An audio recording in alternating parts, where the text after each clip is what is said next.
A bela entidade, com a aparência de um ancião, dirigiu-se a um canto da cozinha, onde triste lamento se fazia ouvir no plano espiritual da casa. O pobre judeu carbonizado soluçava, com as mãos sobre os olhos desfigurados pelas queimaduras. Filho, por que chora? Ele afastou as mãos e ergueu o rosto sem traços fisionômicos que o pudessem identificar. Daniel. Não acha que basta de tanta desdita? Repreendeu o ancião. Pai Abraão, disse o pobre homem, tomando o benfeitor pelo grande patriarca dos judeus. Como me reconheceu? Estou como um mísero carvão. O amor não enxerga com os olhos, filho. Não mereço sua presença, sou o último dos homens. Você é único, Daniel, e Deus o quer entre o seu rebanho. Por que chora? Pai, meu corpo queima e minha consciência, ainda mais. Não vê o que causei a esta pobre jovem inocente, que nunca me fez mal algum. Fui eu quem tramou toda essa vingança sórdida. Supus que me sentiria melhor depois do plano consumado e, ao contrário, estou pior. Eu ordenei a Jacob essa barbaridade. Somos todos livres, Daniel, e um não pode ser responsabilizado pelos atos de outro. Você sugeriu, e isso lhe dá uma parcela da culpa. No entanto, Jacob poderia ter repelido a sugestão. Aprenda com seu erro. A vingança não satisfaz, não reduz o sofrimento, antes o aumenta. Querer fazer justiça com as próprias mãos é duvidar da justiça divina, que tem o peso e a medida certos. Ao invés de alívio se experimenta uma segunda dor, a dor do remorso, que corrói nossa alma e também nos impulsiona à reparação. Perdoar não é deixar alguém impune, e sim entregá-lo à justiça de Deus. Assim, quem confia no Criador sempre perdoa e é o maior beneficiado, pois não experimenta o que você sente, que, como constata por si, dói mais que as queimaduras. Concluída a explicação, ele convidou. Venha comigo, filho, é hora de esquecer as dores e trabalhar em prol de si mesmo e de seus algozes. Não mereço, pai, não posso. Sou agora escravo de Enoque. Os filhos do Altíssimo não são escravos, são herdeiros do reino dos céus. Enoque terá seu tempo. Tempo de se arrepender, de confiar em Deus e de tomar o seu caminho de redenção. Não mereço. Você teve uma vida correta. No seu comércio sempre trabalhou com justiça, sem abusar nos lucros. Foi bom filho, bom marido e bom pai, usando sua habilidade com as ervas. Sempre aliviou dores sem pensar no ouro. Curou por amor muitas pessoas que, hoje, oram por você. Seguiu o decálogo com honestidade e satisfação. Não deixe, então, que a estupidez das disputas religiosas o desvie do caminho reto. Venha comigo, filho, conquiste a redenção pelo caminho do amor e do perdão. Quero pedir perdão a essa pobre moça. Antes de ir embora deste vale de lágrimas, preciso que ela me perdoe. Primeiro deve perdoar a Josefe. Daniel aproximou-se do desafeto e afirmou que o perdoava de coração. Ele, entretanto, redarguiu que não necessitava do seu perdão, que não se arrependia de nada, e sustentou que judeus são porcos, imundos, assassinos de Jesus. O ancião aconselhou. Deixe-o, ainda precisa de tempo, cada um tem o seu. Ore por ele sempre que se lembrar de seu encontro desastroso na última existência. Dito isso, foi até o corpo adormecido de Eugênia e chamou por ela. No mesmo instante a jovem desligou-se parcialmente do corpo, ficando presa apenas por um fio prateado que lhe saía da região do umbigo. Ao se defrontar com o semblante de Daniel, deu um grito de pavor. Eugênia, não se assuste, nosso irmão está ferido. Ele só quer pedir-lhe perdão pelo episódio deplorável do qual é em parte culpado. Por quê? Disse chorando. Porque me odeia. Eu não a odeio, Daniel também chorava, foi uma estupidez. Perdoe-me, por Deus. Por quê? Por que fez isso? O nobre ancião fez Eugênia ver como em uma tela horrenda a cena de Trier. Isso não justifica o ato de Daniel, bem eu sei, porém, é importante você saber o que motivou a sua vingança. Aquiete-se, filha, e saiba que não está pagando pelo erro de seu pai. Isso não seria justo. As circunstâncias foram favoráveis para que você sentisse o que já causou a outros. Em eras remotas, na antiga Roma, cometeu vários desmandos no campo sexual e infligiu sofrimentos iguais às suas servas. Ao tomar posse dessas recordações, Eugênie, em pranto incontido, ajoelhou-se aos pés do ancião. Tenho vergonha de olhar para você, nobre amigo. Não estou em posição de perdoar ninguém, sou uma miserável que espera ser perdoada. Ele precisa disso, sim. Quer partir em paz e só um seu perdão poderá libertar-lhe a consciência. Ela se acercou de Daniel e beijou sua face deformada. Vá em paz, meu irmão, eu perdoo de todo o coração. Nesse momento, um grupo de socorristas espirituais chegou ao local. Daniel foi adormecido e deitado numa espécie de maca. O ancião fez uma prece de agradecimento a Jesus, abençoou Eugênie e a caravana seguiu, deixando um rastro de luz azulada que lembrava estrelas no céu de inverno. A jovem olhou então para a mãe e com um grito de espanto viu seu corpo adormecido abraçado a ela, correu para fora de casa e mais uma vez se assustou. Um homem vinha pela trilha, em um lindo garanhão cor de terra, parecendo um militar romano dos primeiros séculos. Túnica branca bordada em dourado na barra, armadura com a marca da águia, sandálias amarradas até os joelhos, elmo reluzente e capa escarlate agitada pelo vento, trazia na mão escudo, também com o símbolo de Roma, espada nas costas e gládio preso na altura da cintura. Petrificada de pavor, Eugênie ficou totalmente sem ação. A voz estava presa na garganta, as pernas não obedeciam. O soldado tirou o elmo e fez uma reverência. Estranhamente, todo o pavor paralisante da moça se transformou em inexplicável ternura. Quis correr, abraçá-lo e não se separar jamais daquela figura querida, que não tinha a menor ideia de quem fosse, e ao mesmo tempo estava certa de se tratar da alma mais amada do seu ser, que emergia de algum lugar de sua memória, de seu passado. Era um sentimento desconexo que se irradiava por todo o seu espírito.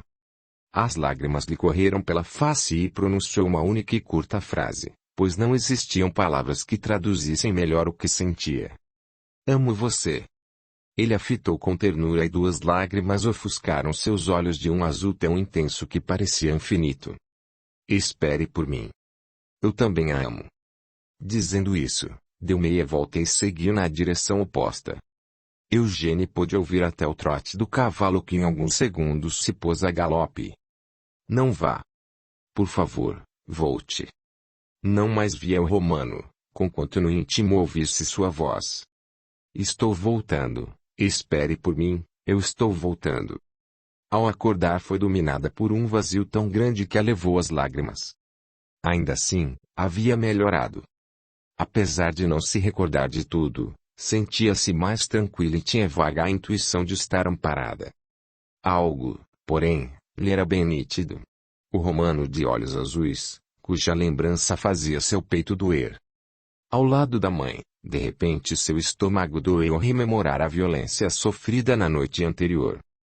Não obstante, sua alma parecia leve, sem saber explicar o porquê. A sensação era de que um fardo pesado fora retirado de seus ombros. Saiu da cama e foi reacender o fogo que quase se extinguira, deixando a casa gelada. Jacob saiu do quarto a se espreguiçar. Que diabo de casa fria! A senhora, minha esposa, acordou tarde, esse fogo já deveria estar crepitando. E onde está o desejum, dona Débora? Meu nome é Eugênie, filha de Joseph Farmer, e o senhor pode me espancar até a morte que nunca atenderei a quem quer que seja que me chame por outro nome. A senhora é muito petulante. Tudo bem. Quando se cansar de sentir o peso da minha mão, garanto que se cansará também de desobedecer. O senhor não pode fazer mais nada para me machucar, já que ultrapassou todos os seus limites, e os meus também. Portanto, esqueça, não tenho mais medo do senhor. Não há nenhum mal que ainda não me tenha feito. Engana-se. Ah! E antes que me esqueça, peça a seu Jesus que eu tenha vida longa, porque já autorizei meus companheiros a tomar posse destas terras após a minha morte, bem como dos animais, da casa e de tudo que houver dentro dela. Logo, se cumprir sua promessa de matar-me, vai para o relento com sua mãezinha inválida. Ela não respondeu, limitou-se a morder o lábio inferior com tanta força que o ferimento feito por Jacob na noite anterior recomeçou a sangrar. Depois de tomar o desejum, ele saiu para as montanhas sem dizer quando voltaria. Era sua maneira de deixar sempre em estado de apreensão as pessoas que ficavam. Aproveitando a ausência do tio, Eugene, após higienizar e alimentar a mãe, selou o Riquene a galope sobre a neve espessa rumou para a vila. Tinha de pedir auxílio, aquela situação se tornara insustentável. O pároco devia saber como se comunicar com Thomas, ele precisava ajudá-la. Alguém precisava ajudá-la. Com uma perna de cada lado do cavalo, o que não era usual das mulheres da época, a moça, aflita, nem sentia o frio cortante que congelava a saliva de Hurricane e parecia incendiar sua respiração, devido ao vapor que se condensava. Chegou à vila e todos repararam no seu modo diferente de cavalgar, que agitava as longas saias, revelando suas pernas até a altura da panturrilha. Apeou em frente à igreja e bateu com força na enorme porta de madeira maciça. O pároco abriu uma parte da porta, que rangeu com estridência. Padre, a sua bênção, disse, beijando-lhe a mão. Posso entrar? Claro, filha, faça isso antes que congele. Falou e foi fechando a porta contra o vento frio. O que faz aqui, sozinha, neste tempo horrível? Necessito de sua ajuda, Padre Raymond, tenho de encontrar Thomas. Ele não lhe disse que iria para Roma? Sim, mas o senhor deve ter um jeito de enviar um mensageiro qualquer. Com este tempo, não é qualquer pessoa que se aventura a ir até Roma. O que aconteceu? Sua mãe e sua tia nunca mais assistiram à missa, e você parece perturbada. É uma longa história. Diga-me como faço para falar com Thomas, pelo amor de Deus. Só ele pode salvar-me. Filha, sei que ele lhe fez uma proposta de casamento, a qual, sinto muito, não poderá cumprir. Como sabe, famílias pobres não conseguem instrução, e ele tem fome de conhecimento. Tudo o que podia eu lhe ensinei, porém chega o dia em que mestres mais preparados são indispensáveis. A família não teria a menor condição de apoiá-lo nesse caso. Você sabe, não é? Ela ficou em silêncio, com as lágrimas rolando no rosto maltratado pelo frio e pela violência de Jacob. Você não conhece a artimanha das famílias pobres para que seus filhos tenham instrução? Sim, fazem deles padres, respondeu num fio de voz. É a única maneira, desde a queda do Império Romano. As escolas estão acabando uma a uma, eu também passei por isso. Hoje estou aqui, velho e cansado, mas não me arrependo, tenho muito conhecimento. Ele nem me contou isso, foi cruel. Poderia ter dito, com certeza eu entenderia. Não lhe contou? Viu-a balançar a cabeça em negativa. Thomas foi visitá-la antes de entrar definitivamente para o mosteiro, há mais ou menos 30 dias, com o propósito de lhe explicar, dar uma satisfação à sua família. Um mês? Há mais de 7 não o vejo. Ele foi e disse que tinha resolvido tudo com você. Eu reafirmo que não vejo Thomas há quase 8 meses. Coisa esquisita. Diga-me, filha, qual o motivo da sua aflição? Por que sua mãe e sua tia sumiram da missa? Não posso contar. Morreria de vergonha se as pessoas da vila ficassem a par do que ocorreu em minha casa. E para que servem as confissões, se não para que as pessoas desabafem suas mágoas e culpas, seguras de que terão total discrição do ouvinte? Pensei que fossem para recebermos perdão pelos nossos pecados. Nossos pecados serão perdoados quando pagarmos pelo erro que cometemos, reparando o mal que fizemos aos outros. E isso pode ser feito com muito amor ou com muito sofrimento. Eu não posso perdoar seus pecados, só compete a você e à pessoa a quem tenha ofendido. E Jesus, pode? O velho padre sorriu com ternura. Ele nunca nos perdoará. Sabe por quê? Porque não se ofende. Somos apenas crianças na concepção de Jesus, jamais conseguiríamos magoá-lo. Vamos, conte-me que lhe fará bem. Eugênie, entre lágrimas e soluços que às vezes lhe tolhiam a voz, relatou toda a sua desdita. Falou sobre a fuga da tia com o amante e a invalidez da mãe. O bom homem chorou junto com ela e abraçou-a, afagando seus cabelos, pronunciou palavras consoladoras, relembrando as promessas de Jesus e a sua afirmação. Meu reino não é deste mundo. Pediu-lhe que tivesse calma e acreditasse que nesse reino de paz todos seremos, um dia, muito felizes. Ela se limitava a concordar com a cabeça, não tinha mais voz depois de tanto pranto. Quando a moça enfim se acalmou, o pároco a alimentou e lhe deu outro agasalho, para que partisse mais forte e aquecida. Eu gostaria de protegê-la, filha. Se você me disser que isso não foi uma confissão, posso obter apoio. Não, eu não suportaria, Padre Raimundo. Foi uma confissão. O senhor está sob juramento. Sabe que desse modo fico de mãos e pés atados. Poderia conversar com seu tio, se um sacerdote católico tivesse alguma influência sobre um judeu. Tudo bem, o senhor já colaborou por me ouvir. Num dia em que seu tio não estiver, avise-me bem cedo e irei com você à sua casa, levar o corpo de Jesus e a bênção para sua mãe. Eu o farei. Padre Raimundo, que Jesus o abençoe. Que o Pai, o Filho e o Espírito Santo o abençoem. Ele fez o sinal da cruz sobre o tórax da jovem. Eugênie saiu da igreja pensativa. Seria verdade o que o padre falara? Jesus teria realmente um lugar onde pudesse viver em paz e ser feliz? Estava cansada de lhe ceder tudo que amava. Seu pai partira para uma guerra estúpida, vendera todos os seus bens e talvez houvesse até morrido por ele. Tia Maggie não tivera filhos porque o mestre não quisera, e assim perdera o respeito do marido, além de sua bela casa.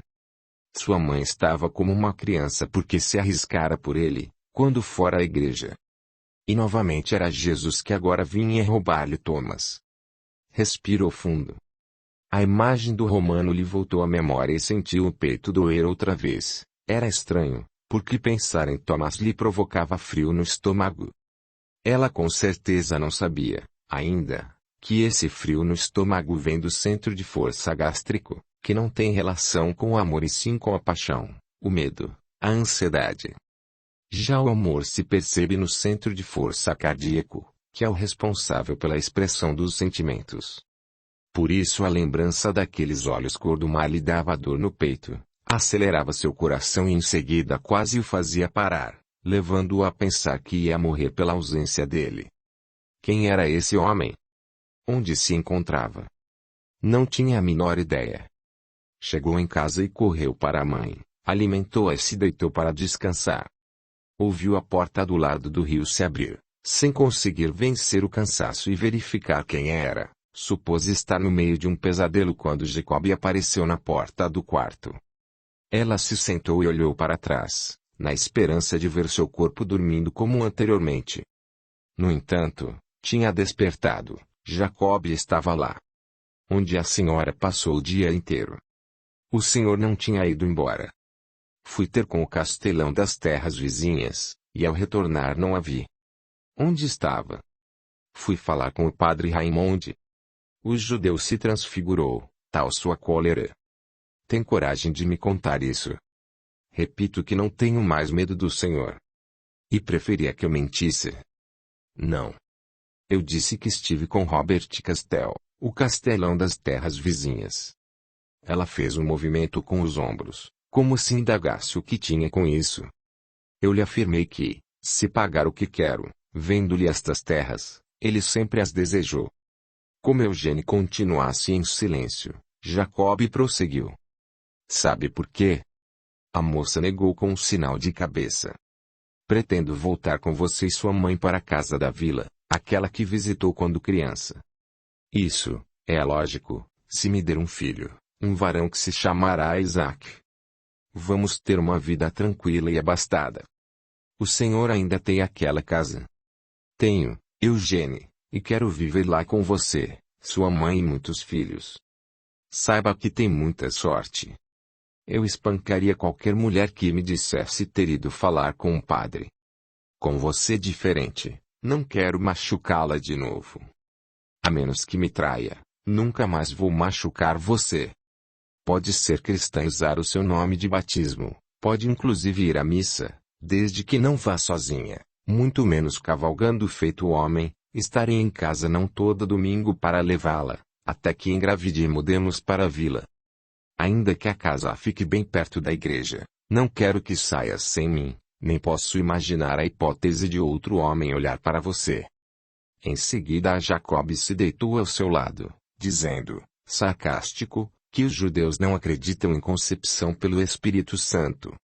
A moça virou o rosto e imaginou-se em outro lugar, galopando com Riquene tendo Velvete a correr ao lado. Jacob, de natureza egoísta, nem prestou atenção na reação da agora esposa, que chorava em silêncio, sem resistir. No íntimo Eugênia sentiu pena daquele homem tão rude e disposto a ser melhor, talvez por amor a ela. Mas, Jesus! Que maneira equivocada de amar! Queria sair daquele vale, ter uma vida mais digna. O pensamento de conceber um filho de Jacob e ficar com ele até a morte lhe dava náuseas. A despeito disso, controlou-se por saber que no momento não tinha escolha. Jacob se levantou e avisou. Estou indo, desta vez para as montanhas. Não deixe Sara entrar em casa, e não converse com nenhum homem que porventura cruze essa trilha, pois se isso acontecer eu a machucarei demais. Lembre-se de que a minha mulher está gostando da história. Então não esqueça de deixar o seu like. Gratidão. Capítulo 3. A situação da Eurásia, nessa época, era tensa. Em 15 de agosto de 1096, dia consagrado à Assunção de Maria, saíra de vários pontos da Europa, conclamada pelo Papa Urbano II, a primeira cruzada oficial ou Cruzada dos Cavaleiros ou, ainda, Cruzada dos Nobres.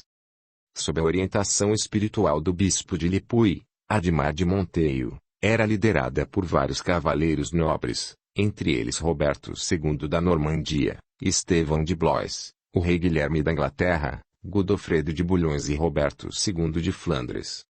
Com o lema criado por Urbano II, Deus vult. Deus quer, cerca de 35.000 guerreiros, incluindo 5.000 cavaleiros, haviam partido para o Oriente. Como se Deus desejasse tamanho fratricídio. Totalmente distinta da Cruzada dos Mendigos, essa era formada por homens treinados e bem armados, que seguiam por terra e mar rumo à chamada Terra Santa. No caminho, soldados da Cruzada Germânica juntaram-se a eles, após terem perdido seus navios numa tempestade e sido derrotados pelos húngaros. Em novembro de 1096 o primeiro contingente chegava a Constantinopla. As tropas lideradas por Godofredo de Bulhões foram pela estrada de Carlos Magno, que atravessava Ratisbona, Viena, Belgrado, e Só, sendo que ao passarem pela Hungria instalou-se um conflito local. Esses soldados não saíram à cata de lutas com os judeus e outros povos ao longo do trajeto. Eram homens escolhidos a dedo, adestrados no manejo das armas, altamente disciplinados, portadores de maquinaria de alto poderio bélico, que tinham um objetivo definido e uma estratégia bem planejada, a qual não previa pequenos conflitos antes de seu destino. Todavia, devido aos ataques sumários das cruzadas popular e germânica, encontraram território hostil, o que os obrigou a desembainhar suas espadas e apontar suas lanças mortais e, gritando em uníssono o lema de Urbano II, travar batalha contra aquele povo já cansado, mas em estado de alerta contra os chamados soldados do Cristo. Audiolivro realizado pelo canal Surya Chand Audiobook. Depois do enfrentamento homem a homem, como era então o costume, e de muitas negociações em troca de um refém, Balduíno de Bolonha, que seria libertado quando as tropas transpusessem as fronteiras da Hungria, o rei Colomano permitiu que os cruzados deixassem seu território. Houve mais algumas escaramuças pelo Império Bizantino, fendas às quais os pares de Godofredo de Bulhões foram o segundo exército a chegar a Constantinopla, em novembro, não conseguindo evitar que seus homens pilhassem as cidades vizinhas. Sem alimentos, Ficara acampada à entrada da cidade uma multidão reforçada ainda pelos sobreviventes da cruzada popular, inclusive Pedro, o eremita. Sua esperança era que o imperador Aleixo I lhes providenciasse água e alimentos, pois estavam ali justamente atendendo seu pedido de socorro ao Papa, em face das constantes invasões dos muçulmanos, que já quase dominavam o Oriente. O imperador estava apreensivo com a massa indócil, que frequentemente provocava incidentes por onde passava, sem contar sua amarga experiência com a cruzada popular. Por isso, em troca de provisões e transporte, os cruzados deveriam fazer um juramento de vassalagem e todas as terras recuperadas dos turcos seriam entregues ao Império Bizantino. A maioria, sem escolha, assinou o tratado. Alguns se negaram veementemente a fazê-lo, o que não impediu Aleixo I de fornecer provisões e transporte a todos. Assim partiram, acompanhados por um exército bizantino, para a Ásia Menor, tendo como primeira meta a retomada de Niceia, recém-conquistada pelos seljúcidas, e capital do sultanato. Não foi muito eficaz o cerco à cidade rodeada por águas, de onde os moradores continuavam a receber suprimentos e informações. Certa noite, em sigilo, Aleixo I e o sultão Kilij Arslan I negociaram a rendição de Niceia, o que fez os cruzados se sentirem traídos, sozinhos e desobrigados do Império Bizantino. Dividiram-se em dois grupos e partiram em busca do seu objetivo maior, Jerusalém. Movidos pela revolta ante a traição de quem lhes pedirá ajuda e, por que não? Pelo amor a Jesus, os cruzados, acrescidos de alguns ambiciosos ávidos por conquistar terras e riquezas, tornaram-se verdadeiros demônios belicosos, com poder de devastação descomunal. Numa ocasião em que o primeiro grupo se viu cercado nas proximidades de Dorileia, travou-se batalha sangrenta e horripilante, que com a chegada do outro contingente fez o chão se cobrir de vermelho. Nem Dante retratou o inferno com tamanha perfeição. Misturavam-se brados de comando, gritos ora de dor, ora de ódio, relinchar de cavalos assustados, entre choques de metais, corpos humanos que tombavam e o sangue que escorria feito água pelo solo seco e cobria rostos, cabelos e roupas já empapados de suor dos soldados do Cristo. É de se imaginar se Jesus não teria chorado nesse dia fatídico de uma era negra, por onde passamos e de que trazemos consequências até os dias atuais. Escoadas horas de cruenta carnificina, Kilij Arslan, ao sentir que não existia resistência possível contra combatentes tão bem treinados e determinados, retirou seus homens, ou o que sobrara deles, e os cruzados prosseguiram praticamente sem oposição pela Ásia, na direção da Antioquia, conquistando cidades, a caminho de Jerusalém. Algumas horas depois da partida dos guerreiros, em meio ao cenário desolador da batalha, um cavaleiro ainda de olhos fechados movia dedos inquietos submersos em sangue, tentando achar apoio, só conseguia tocar o líquido viscoso, em início do processo de coagulação. Ele abriu os olhos e viu um enorme coágulo em sua mão direita, torceu os lábios e o atirou longe, tomado de náuseas. Sabia que estivera desmaiado, sentia dores no corpo todo, porém não identificava onde estavam seus ferimentos. Recordava-se vagamente de haver desmontado a golpes de espada um adversário que do chão ferira seu cavalo, o qual caíra sobre ele. Lembrava-se de ter desferido violento golpe no inimigo e testemunhado sua morte. A partir daí tudo se perdia. Olhou para o céu sem nuvens, o sol era causticante e o cegava. Onde estariam seus pares? Teria sido tomado por morto. A boca estava seca e seu estômago vazio roncava. Tudo nele doía, mas em que pontos fora ferido? Impossível dizer. Estava coberto de sangue e não podia avaliar quanto era de seus ferimentos. Se tudo aquilo lhe houvesse escapado das veias, sem dúvida estaria morto. Seu uniforme antes prateado, com a cruz escarlate no peito, tornara-se um traje púrpura em que não se distinguia o símbolo do cristianismo. Sentou-se em meio aos destroços e com as mãos na fronte tentava ordenar as ideias, pensando em como fazer para alcançar seu contingente, que a essa altura o teria como perdido. De imediato seu estômago repeliu o cheiro nauseabundo das mãos. O sol abrasador do deserto começava a deixar um odor fétido por toda parte. Insetos vinham aos milhares e os abutres já faziam seu voo circular sobre o campo de batalha abandonado. Nesse instante, o cavaleiro cruzado Patrick Castell tornou a se deitar, fingindo-se de morto, de olhos fechados e ouvidos bem atentos. Eis que um grupo de 6 pessoas, vestidas com túnicas árabes e turbantes, aproximava-se do local. Temendo ser sumariamente executado pelos turcos, tratou de se manter o mais imóvel possível.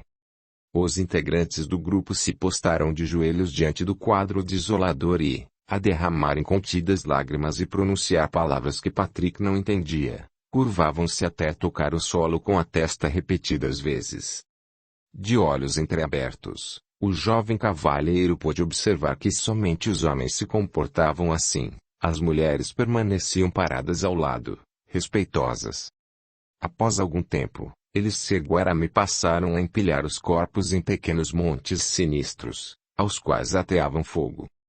O jovem estremeceu de terror. Só tinha 2 opções. Ou se deixava queimar vivo junto dos cadáveres ou se levantava e aguardava a sua sorte, que não tinha a menor ideia de qual seria. Escolhendo a segunda alternativa, tentava pôr-se de pé quando dor atroz na coxa direita o fez cair novamente. Ouviu uma das mulheres dizer algo ininteligível ao homem mais maduro da excursão, que chegou perto dele e falou alguma coisa que também não compreendeu. O outro insistiu, agora em latim. Quem é você? Ele, frequentador de missas e cavalheiro nobre e culto, respondeu igualmente em latim. Meu nome é Patrick Castell, cavaleiro do exército de Nosso Senhor Jesus Cristo, enviado por Sua Santidade o Papa Urbano II, orientado pelo portador do estandarte papal Ademar de Monteiro e comandado de Godofredo de Bulhões, na primeira cruzada oficial de Roma. Poupe seu latim, cavaleiro. De todos os nomes que citou, só me interesso pelo primeiro. Vai me matar, desarmado. O turco meneou a cabeça. Quanta petulância! Não foi isso que ensinou o profeta de Nazaré. Seu nome parece da Britânia, é de lá? Meu pai é. Sei falar o idioma dos bretões, você consegue me entender? Odeio latim. Sim, eu me comunico nesse idioma. Eu domino, porque sou mercador e viajo sempre à Europa Ocidental. O que vai fazer comigo? Bom, deixe-me iniciar pelo meu nome. Sou Khaldun, seguidor do profeta Muhammad. Aqueles são minha esposa Jalila, meu filho Mahmud, minha filha Anish, meu irmão Mohamed e meu pai, igualmente Mohamed. Todo primogênito tem o nome do profeta. O cavaleiro, gentil como devia ser, reverenciou as mulheres e saudou os homens apertando suas mãos. Vamos ao que interessa realmente. Primeiro preciso saber onde está ferido. Mahmud, leve nosso amigo cruzado até a tenda e providência que ele se banhe, para termos a noção exata de seus ferimentos. O rapaz obedeceu, prestimoso, e apoiando o coxo Patrick saiu em direção a uma tenda próxima, para voltar momentos depois com ele limpo, trajando túnica árabe e absolutamente estupefato, frente à hospitalidade daqueles que julgava inimigos. Veja, pai, disse em seu próprio idioma, apenas um corte profundo na coxa direita. Vamos, cavaleiro, devemos incinerar os mortos. Cadáveres insepultos trazem toda sorte de doenças, e já temos desgraças demais por aqui. Vai me fazer prisioneiro? Não, você é livre para partir quando quiser. Todavia, considerando seu ferimento e o fato de que não tem cavalo ou provisões, acho mais viável que aceite nossa hospitalidade por alguns dias. Ore ao seu profeta, enquanto queimamos as vítimas. Sem opção, Patrick, clamando proteção a Jesus, possa ajudar a família de Khaldun na triste e desagradável tarefa. Logo o cheiro de corpos queimados, a fraqueza por falta de alimentos e água, a fadiga e a perda de sangue fizeram o cavalheiro cair desfalecido. Acordou muitas horas depois em leito limpo e relativamente confortável, tendo ao lado uma bandeja com pães, frutas e vinho, que devorou sem questionar se a refeição era para ele ou se estaria envenenada. Sentiu certo desconforto gástrico, devido às muitas horas sem ingerir nada, e deitou-se de novo. Foi quando Anisha entrou no quarto, usando o lindo vestido verde folha que combinava com o finíssimo véu de seda verde água. Bom dia. O senhor está dormindo há 15 horas. Como se sente? Falava no idioma bretão. Bom dia. 15 horas? Onde estou? Você é Aniki? Anishi, senhor. Meu nome significa amiga, companheira. Desculpe-me. Belo nome, Anishi. Estou meio perdido. Está desculpado. Como se sente? Bem melhor, obrigado. Posso falar com o seu pai? Sim, vou chamá-lo. Khaldun entrou sorridente e saudou à maneira oriental. Patrick tentou cumprimentá-lo como cavaleiro, sem conseguir. Aquiete sua arrogância, filho. Não pode ficar de pé, embora a tenhamos tratado. Sua perna ainda não está curada. Desculpe-me. Eu só quero entender o que se passa. Você desmaiou.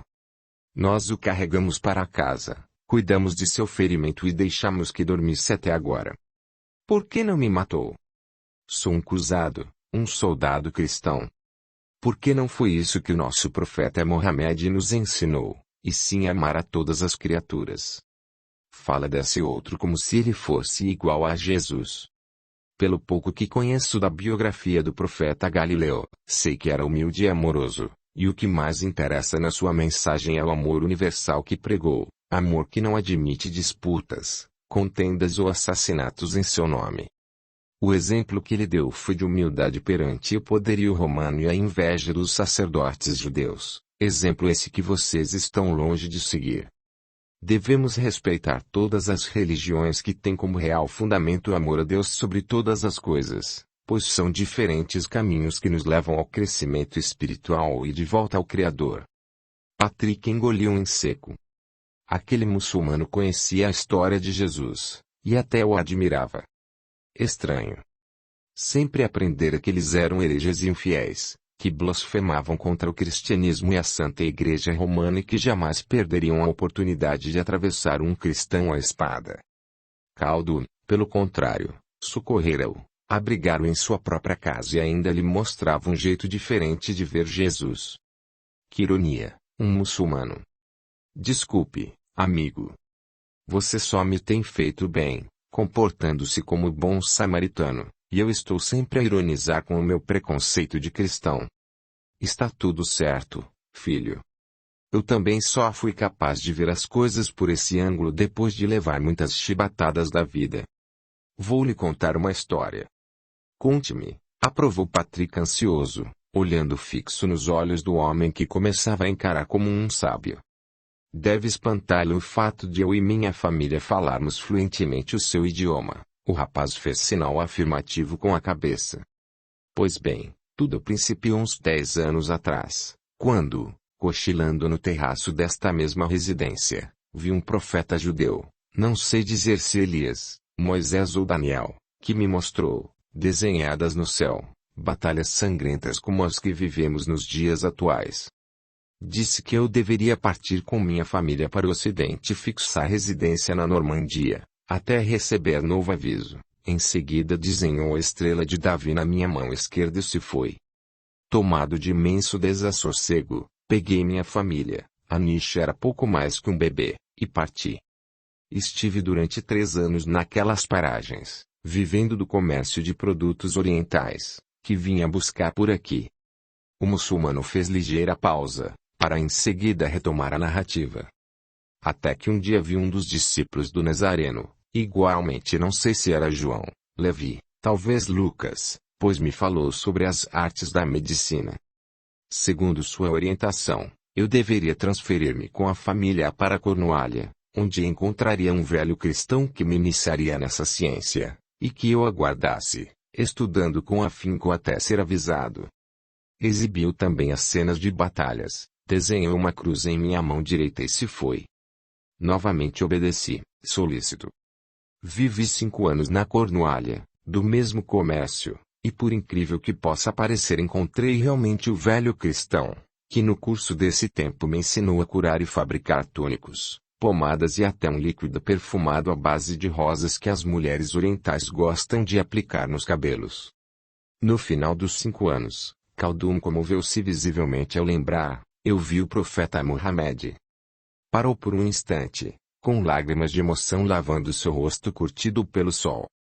Reapresentando as cenas de combates, advertiu-me que era hora de voltar, pois já dominava o idioma dos normandos e bretões, sabia curar e a guerra estava para ser deflagrada. Cabia-me a obrigação de queimar os corpos sem vida e auxiliar os feridos. Até o último momento, cada homem que eu encontrasse ainda vivo deveria ser encaminhado para minha própria casa, fosse cristão ou muçulmano, judeu ou sem religião alguma. Afinal, como ressaltou o profeta, o nome é diferente em cada idioma, o que pude constatar, mas Deus é a potência maior, a inteligência suprema, e Moisés, Krishna, Buda, Jesus, Mohamed e tantos outros são seus comandados na grande batalha a caminho da redenção. Disse-me: os caminhos são muitos, Khaldun, porém o destino é apenas unir. Os braços de Deus, Allah, Dil, God, não importa como o chamemos. Em seguida desenhou um crescente na minha testa. Entretanto, ao invés de desaparecer, como os outros, fui eu que me sentia arrebatado aos céus, onde vi vários homens que se assemelhavam a anjos. Alguns reconheci como sendo os cristãos primitivos, outros como os primeiros discípulos de Mohamed, outros ainda como sacerdotes de templos budistas, judeus da antiguidade. Eram muitos, tinham um brilho maior que o do sol, só que não ofuscava, e em uníssono oravam por nós. Parecia que do peito de cada um saía uma luz com o movimento do mar e se desprendia rumo a estas terras, para nos ajudar a atravessar tempos tão difíceis. Em completo estado de êxtase, olhei para meus pés, que não tocavam o chão, e para minhas mãos, onde brilhavam os símbolos desenhados pelos profetas. Após mais uma breve interrupção, Khaldun continuou. Outra vez me vi em minha casa, na Gornoalha, e sabia exatamente o que fazer. E é o que faço até hoje. Minha casa se tornou abrigo de todos que passam por estas bandas e precisam de ajuda médica, de alimento ou apenas de repouso. São tantos que às vezes me sinto na casa do caminho. Ao começar meu trabalho com os necessitados, sempre notei que eles traziam ao peito uma cruz, um crescente ou uma estrela de Davi, por isso talhei, eu mesmo, este adereço. Tirou de dentro da túnica grossa a corrente de prata, onde havia um objeto exótico e, para a época, incompreensível. Tratava-se de um círculo prateado tendo ao centro o crescente, à esquerda a estrela de Davi e à direita a cruz. Os 3 símbolos eram cravejados de pedras preciosas, a estrela com os safiras, a cruz e o crescente com rubis. Com a guerra, prevista pelos profetas, está meio tumultuado por aqui. Contudo, sinta-se à vontade, cavaleiro. Só não entre na área hospitalar, já que nossos socorridos muçulmanos estão muito revoltados com vocês, os cristãos, são arredios e não gostarão de vê-lo trajando essa túnica. Quanto aos judeus, esses não se importam com os muçulmanos, mas preferem a visão do inferno à de um cruzado. Encontram-se em alas diferentes, é óbvio, e sempre que vamos tratá-los nos vestimos como eles, assim pensam que estão entregues aos seus. Pela hóstia consagrada, bradou Patrick. Recebem toda a assistência, medicamentos, alimentos e cuidados, e só aceitam porque acham que vem de pessoas que compartilham a mesma crença. Isso é inaceitável. Por que, então, não os manda embora? Porque, assim, deixaria de cumprir a missão que os profetas me confiaram. Eles perderiam a vida física, o que terão muitas outras vezes. Prejuízo maior seria o meu, de falhar em minhas responsabilidades. De mais a mais, como poderia eu sentir felicidade tão plena, a não ser vendo cacos que junto nos campos de batalhas saírem a andar com as próprias pernas, e sabendo que de algum modo pude contribuir. Acredite, filho, sou eu o privilegiado. Bem, olhando por esse lado faz sentido. E que história é essa de outras vidas?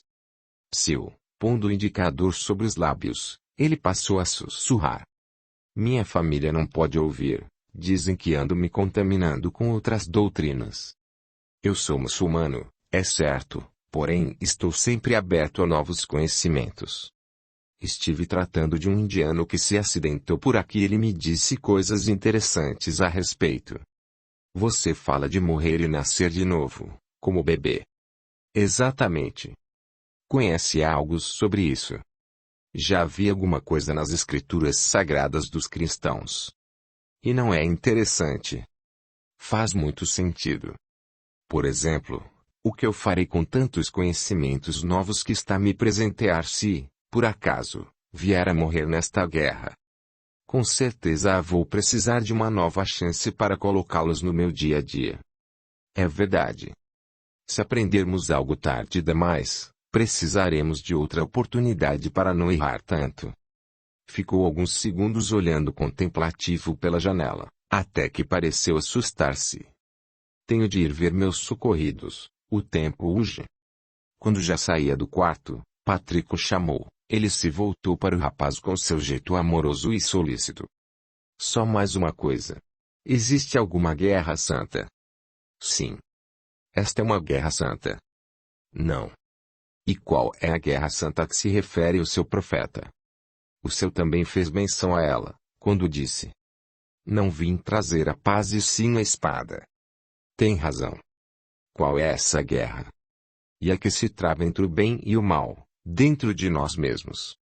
É a luta diária que cada indivíduo move contra si, no afã de se tornar melhor. Ele foi então cuidar de seus pacientes, deixando um Patrick pensativo, entregue às próprias conjecturas. Khaldun havia mexido com as suas bases religiosas. Era sublime ver um muçulmano convicto vestir uniforme de cavaleiro hospitaleiro cristão, unicamente para que os cruzados lhe fizessem a caridade e permitir que fosse caridoso. Nunca vira tamanho amor no mundo cristão ocidental. Sentou-se lentamente na cama e olhou para seu reflexo na bandeja luzente em que Anish lhe trouxera o desjejum. Admirado, quase não se reconheceu. A barba estava crescida e o rosto, antes pálido, tornara-se escurecido pelo sol. Apenas os olhos, de um azul fora do comum, continuavam iguais. Nos dias que se seguiram, Patrick não saiu do quarto. Khaldun lhe recomendara repouso, já que havia suturado sua perna e os pontos não deveriam soltar-se. Anish, que lhe trazia remédios e alimentos, ajudou-o a se babear. Quanto a seu amigo, não mais o viu. A resposta à pergunta sobre a sua ausência era sempre a mesma. Ele está muito ocupado, temos 300 de pessoas nas enfermarias.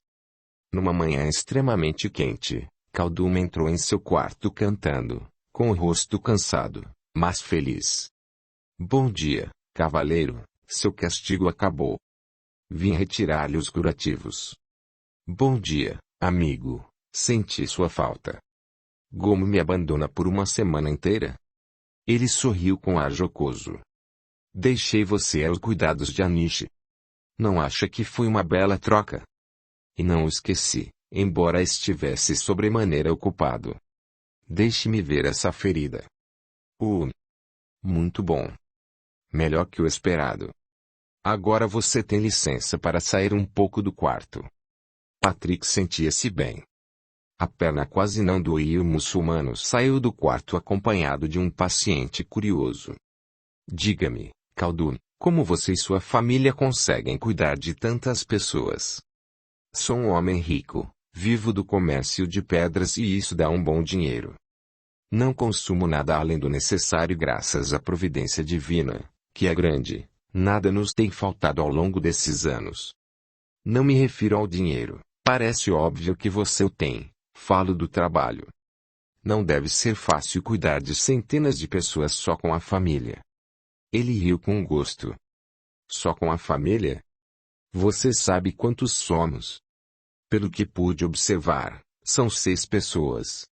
Meu pai teve 9 esposas, e filhos com todas elas. Somos ao todo 33 irmãos.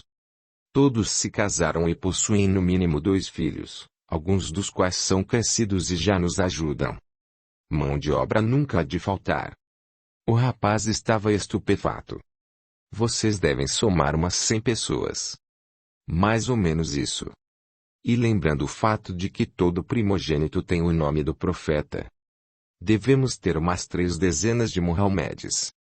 Os dois riram da brincadeira, e saíram a caminhar por extenso corredor. A casa de Khaldun era gigantesca, uma construção a perder de vista nas proximidades de Dorileia, dedicada a auxiliar o próximo sem distinção. Patrick conheceu as enfermarias, cada uma com cerca de 20 feridos. As camas eram limpas, forradas com lençóis azul claro, o chão imaculado e os pacientes, uns dóceis, outros arredios, cuidados com extremo zelo pela numerosa família. Parte dela vestia túnicas árabes, parte usava túnicas como as dos cruzados hospitaleiros. No entanto, todos se diziam cristãos orientais e a barreira do idioma era sempre transposta por Khaldun com paciência e benevolência inesgotáveis. Um alarido ensurdecedor de vozes femininas se fez ouvir na área oposta às enfermarias. São as cozinheiras. Como falam? Mas são mulheres valorosas, que não se deram bem na enfermagem e colaboram na cozinha.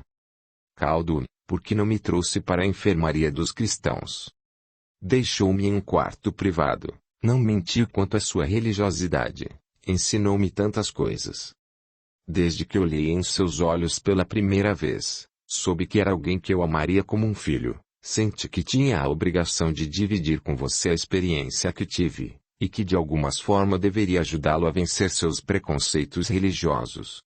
Não, eu não poderia simplesmente deixar que os meus parentes, trajando túnicas de cristãos, cuidassem de sua perna, e que saísse daqui o mesmo que entrou, sem a semente da fraternidade, da caridade, do respeito para com a verdade de cada um, e sem a consciência de que em hipótese alguma devemos impor a nossa verdade à espada. Sinto-me honrado com sua resposta, e não gostaria que fosse diferente. Ainda assim, por que eu? O turco deu de ombros. Talvez nos tenhamos conhecido antes. Absolutamente, eu jamais me esqueceria de você.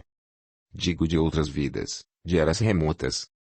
Não existe outra explicação para o fato de amarmos ou odiarmos, aparentemente sem motivo algum, uma pessoa que acabamos de conhecer. E quanto a você, aquele momento em que o achamos tinha para mim sabor de reencontro. Era como se eu esperasse, por quanto tempo só o sabe Alá, era como se ele me devolvesse um filho muito amado do meu coração. Eu sinto o mesmo em relação a você. Abraçaram-se emocionados. Khaldun beijou a face de Patrick, banhada de lágrimas. Por que chora? Penso em quando tiver de partir. Não sofra pelo futuro. Se você vive o adeus agora, vai viver a saudade quando se for, e quando vai viver a alegria da nossa convivência. O seu profeta já dizia: a cada dia basta o seu cuidado. Você só consegue ter sua vida completa se viver um dia de cada vez. Se viver no amanhã ou no ontem, deixará de viver o hoje, e este dia é um pedaço da sua existência que nunca terá de volta. Os dias se tornaram semanas e as semanas, meses. Nosso cavaleiro não mais requeria cuidados, e sim ajudava a cuidar dos socorridos da Casa do Caminho de Dorileia, nome que lhe dera a gigantesca casa de Khaldun, e que fora aprovado por todos.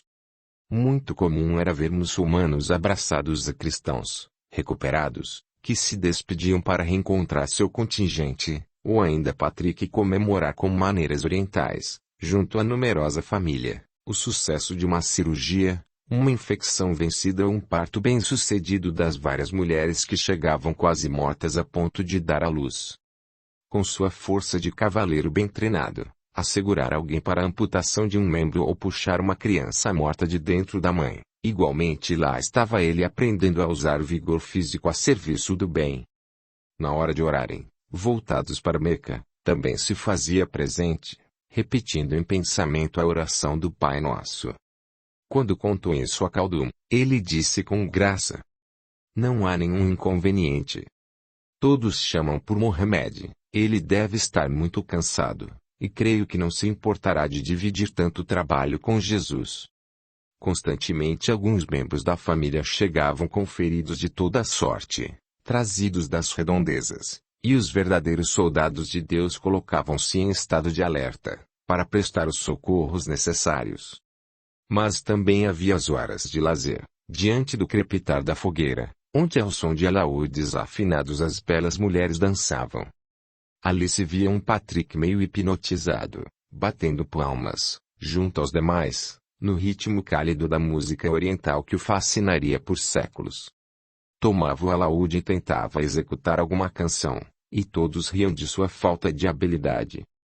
Contudo, espírito sensível com bagagem musical nos refolhos da alma, acrescida de algumas aulas tomadas dos amigos, em breves dias ele já era capaz de acompanhá-los em várias canções, e com o passar dos meses participava da orquestra da família.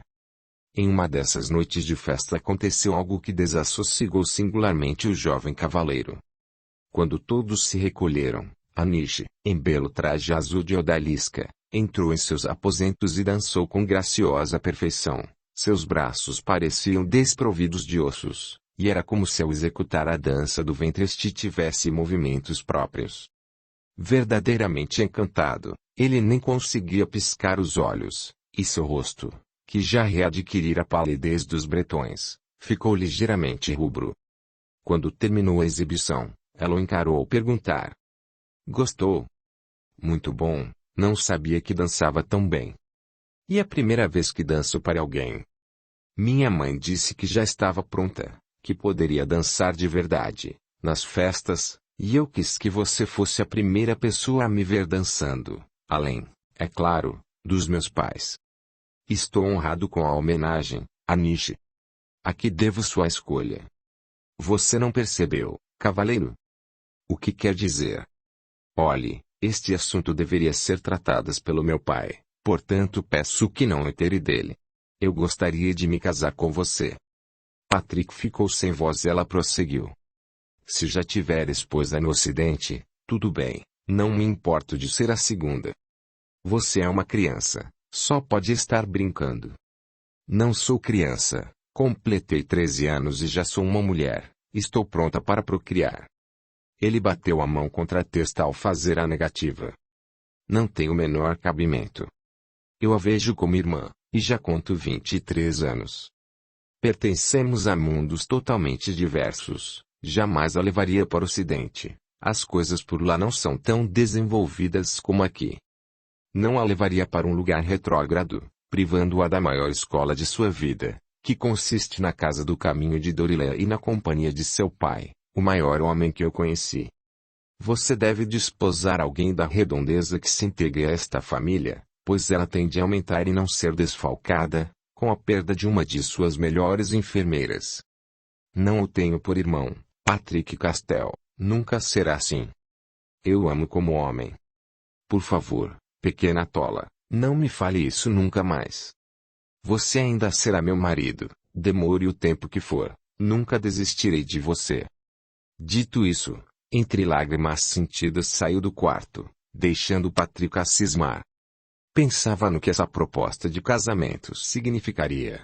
Fazer parte de vez da família que já havia adotado pelo coração, nunca mais deixar Caldume a casa do caminho de Dorileia.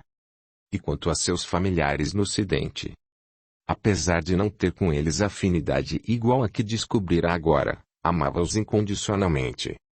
Por outro lado, pensava, se não se casasse com Anish, seria difícil conviverem dali em diante. Sentira que ela estava muito magoada com a sua recusa. Cansado, decidiu dormir e ouvir, pela manhã, os sábios conselhos de Khaldun. A noite foi agitada. Mal pegou no sono, Patrick viu-se a cavalgar pelos campos muito verdes de sua terra natal. Podia sentir o cheiro da vegetação coberta de neve. Viu-se nos arredores da casa paterna, escutou o rumor do rio desaguando no mar e olhou para seu curso, a serpentear pelas encostas das montanhas geladas que formavam o vale, próximo à propriedade da família. Sentiu alegria impar e teve vontade de beijar o solo de sua amada ilha. Quase em êxtase, de súbito ouviu gritos apavorados de uma mulher e correu na direção de um casebre à margem do rio. Sem entender como, passou pela porta que ninguém abrira, e num piscar de olhos achava-se dentro da pequena tapeira. Tomado de desespero, Viu que não conseguia interagir com a cena covarde que se desenrolava à sua frente. Um homem de aspecto selvagem atacava impiedosamente uma jovem que, subjugada por sua força física, tombava desolada e sem defesa. Em vão ele tentava deter o agressor, sentindo o peito dilacerado pela dor. Pare, covarde, pare. Eu conheço essa mulher. Acordou suarento, o coração descompassado. Eu conheço essa mulher, repetiu para si mesmo, de onde? Levantou-se e foi até a janela. O vento frio do deserto noturno parecia enregelar-lhe os ossos. Fechou a janela rapidamente, fez uma prece a Paulo de Tarso, seu favorito entre os santos da igreja, e voltou a dormir. Viu-se de novo em sua terra, na trilha do vale. Estranhamente, trajava-se como um militar da velha Roma, montado em belo cavalo cor de terra. Avistou o mesmo casebre, porém não teve lembrança da cena anterior. Uma jovem de beleza olímpica saiu dele em disparada e o encarou, muda. Ele tirou o elmo em uma saudação e ouviu da moça uma declaração de amor. Foi dominado por sentimento indefinível, não sabia se amava como mãe, irmã, filha, amiga ou esposa. Sabia, sim, que diante dele estava a razão de suas lutas, de suas glórias e seus fracassos. Não poderia recordar, naquele momento, um ser a quem amasse mais. E dizendo que amava e prometendo voltar, sentiu-se como sugado de volta ao Oriente, à casa do caminho de Dorileia, ao seu quarto, enfim, ao seu corpo. Abriu os olhos e teve vontade de chorar. Ligou os fragmentos do sonho e percebeu que a jovem que sofria brutal violência, da qual não a pudera salvar, era a mesma, de cabelos cor de fogo, a quem sabia que amava sem restrições. No entanto, não se lembrava do vale e por isso não tinha a menor ideia de onde ela estaria. Levantou-se apressado, precisava ver Khaldun. Ele, com certeza, teria o remédio para a angústia que apertava a seu peito e o fazia padecer dor quase física. Encontrou tomando uma chávena de chá de ervas. Ele fez um gesto com a bebida em sua direção, num jeito de oferecê-lo. O rapaz aceitou e com a sua chávena na mão abordou o amigo, queixando-se do aperto no peito por causa de um sonho, ou dois, não sabia ao certo. Khaldun ouviu com atenção o desorientado cavaleiro e, ao final da narrativa, sorriu com ternura paternal. Não se desespere, filho, podemos, sim, dar umas voltas enquanto nosso corpo dorme. O espírito em si não precisa de tanto repouso. Explique-me isso, por favor. Venha comigo. Vou colher algumas ervas. Hoje é dia de manipulação, você me ajudará e conversaremos sobre isso. Khaldun possuía viçoso jardim de plantas medicinais que eram arrancadas e repostas periodicamente, para a fabricação de remédios. Ao chegar ao meio da plantação, ele respirou a plenos pulmões e disse, de olhos fechados e braços abertos: ter dinheiro tem suas vantagens, respirar este ar úmido e fresco, no deserto, é privilégio de poucos. Jesus falou que seria mais fácil um camelo passar pelo buraco de uma agulha que um rico entrar nos céus. Não significa que é ruim ter dinheiro? Como será que Jesus se sente? Mais de 1000 anos depois, os que se dizem adeptos de sua doutrina não entenderam quase nada do que pregou. Você sabe, Patrick, o que é o buraco da agulha? Ora, um buraco de agulha. Ele negou com a cabeça, estampando no rosto uma expressão divertida. Buraco da agulha era o nome que se dava às portas da cidade de Jerusalém. Eram tão estreitas que os mercadores, com seus camelos abarrotados de mercadoria, não podiam passar por elas sem que toda a tralha fosse retirada. Deviam despojar-se da carga para entrar na cidade, e isso simboliza desapego. Um rico não entra no reino dos céus se estiver preso aos seus bens terrenos, porque não os pode levar e fica, portanto, com eles. Na terra. Sim, na terra, que é um lugar deles. O dano não é ter dinheiro, porque se pode ser apegado a coisas sem grande valor. Talvez não entremos no reino de Alá por ter apego a uma tapeira, e não necessariamente a um palácio. O que nos perde no dinheiro é como o temos, e não o fato de tê-lo. quando Alá nos confia uma grande riqueza, espera que saibamos usá-la em benefício de muitos, sem nos apegarmos a ela, achando que é nossa e consequentemente não será entrave ao nosso ingresso no reino dos céus. Cabe lembrar que a obtenção de um pouco de veneno ou de uma adaga, para matar alguém, não requer muito dinheiro. Vemos, assim, que o dinheiro independe da quantidade para ser maldito. Por isso sou tranquilo quanto ao meu oásis, que na realidade não é só meu, é de todos que se beneficiam dele. E olhe que são muitos donos. Eu me sinto envergonhado. Não tem motivo para isso. O que ignoramos, não podemos fazer valer.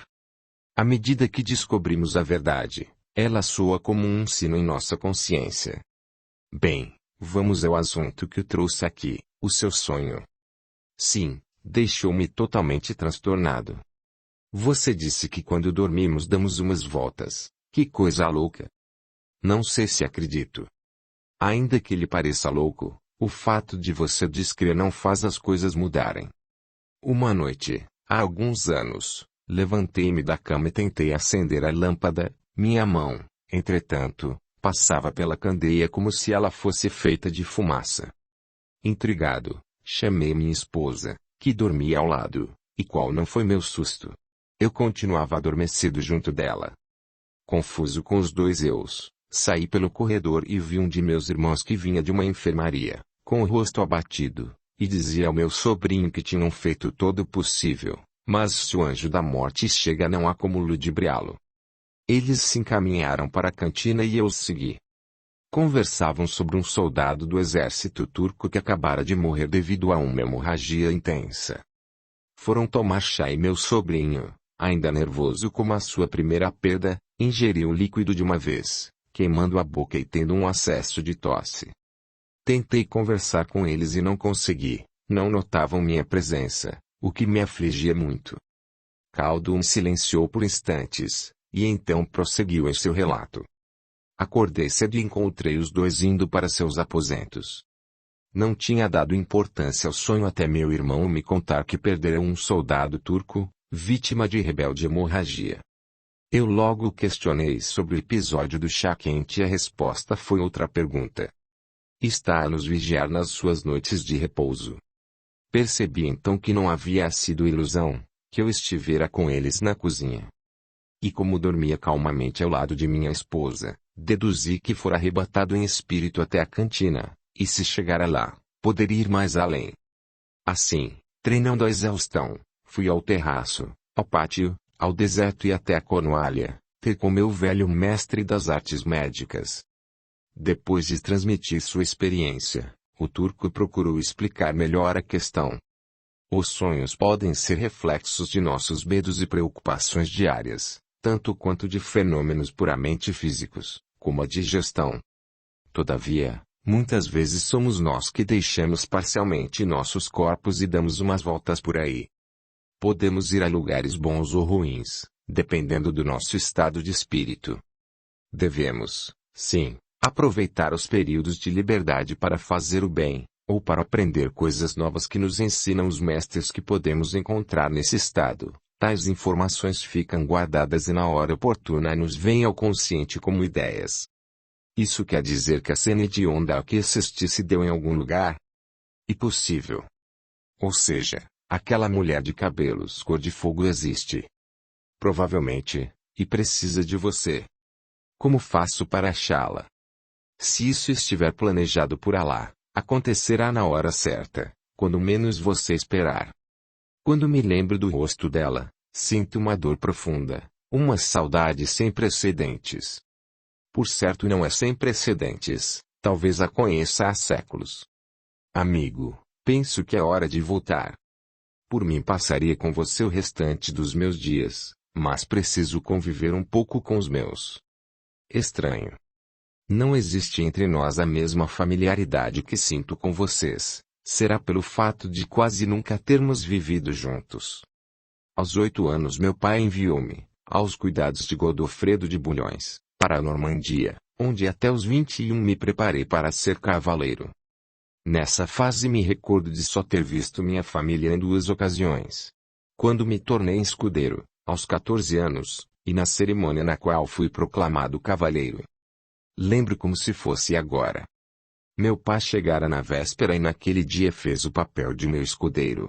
Selou meu cavalo, poliu as ferraduras, cortou os meus cabelos bem rente, preparou-me um banho especial, ficou de vigília comigo. Foi muito bom passar uma noite inteira com ele, tendo sua atenção toda para mim. Na manhã seguinte, quando de joelhos recebi na face o toque da espada de Godofredo, ao olhar com o canto do olho vi que meu pai chorava, e foi com o rosto banhado de lágrimas que me entregou sua espada e as esporas, encerrando assim o ritual.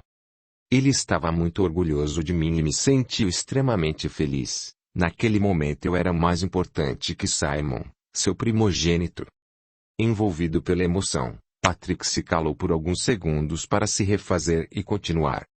Meu pai até me abraçou naquele dia, e não trago na memória outro abraço dele. Pensei que dali em diante isso se repetiria muito. Na verdade, mal havia sido proclamado cavaleiro e a guerra começou. Por mais honrado que me sentisse em ser um cavaleiro cruzado e amado por um líder como Godofredo, a sensação de que poderia morrer sem abraçar meu pai outra vez me fazia chorar. No dia em que saímos da Normandia, esperei que viesse dar-me adeus, porém não apareceu e eu parti sem seu abraço. Meu escudeiro disse que ele não se importava comigo, que os segundos filhos são enviados para a cavalaria em consequência para a guerra, enquanto os primogênitos aproveitam a fortuna, as festas, e as mais belas mulheres lhes são entregues para se tornarem suas esposas. Treinam para ser donos da propriedade, e nós, os segundos filhos, treinamos para morrer. Grossas lágrimas escorriam pelo formoso rosto do jovem cavaleiro cruzado. E você concorda com ele? Sim. Tirando o veneno que destilou, é a verdade. E mudou seu sentimento pelo seu pai?